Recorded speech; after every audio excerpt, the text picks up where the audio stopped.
Oui, awa pour lancer autobengi campagne citoyenne, lobby bazalaki au Panzana, mais lelo balingi bazal bangonyo ensemble.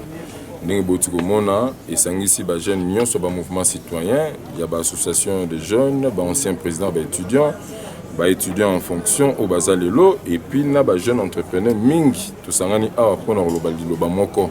C'est maintenant pas ça, jeunesse iko entre 60 na 70% de la population ya Congo.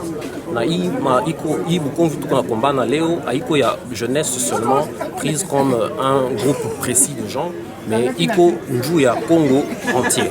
Alors, ce que nous sommes en train de faire ici, tout qu'on a tafuta, mon gestion ya inchi yetu, population jeune iko représentée na ifike kusikilisha yayo ma desiderata au niveau le plus haut de la gestion de l'État. Gouvernement ou Djoulo Mpinjeo, Kibalukai, Bansonga Bons, mouvement citoyen, association classique et Bajeno, Badiba Biglamu, Mongolo influence les leaders d'opinion, Badisang Chalil, Bakumo Mshindukai, au Kwenza Djidjuma, Bako accompagné, Fumadi Tunga, ni coup participer au gouvernement ou Djoulo.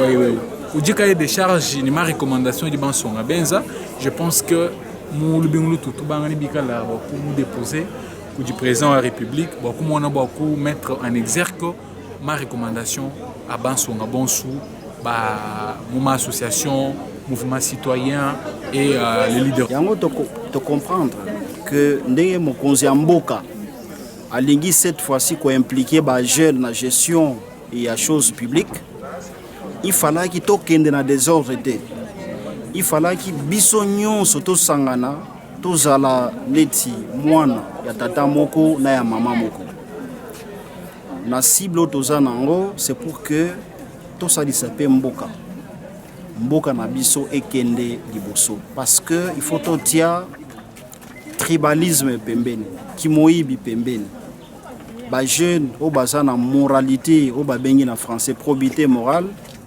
Do bazako se comporter malamu pona bolamu mboka yango ba jeune nyonso wana ba yé sika moko poto réclamer premièrement ministère o ya biso ministère ya jeunesse il faut pe to bakisa jeunesse ministère ya entrepreneur ezala ensemble mais au-delà de ça trois autres ministères affaires sociales et actions humanitaires gestion des handicapés droits humains pour que tout pesa bisopi tous à la moyen mon côté pour accompagner le chef de l'État na biso Félix Antoine Tshisekedi o ya pesi confiance na ba jeune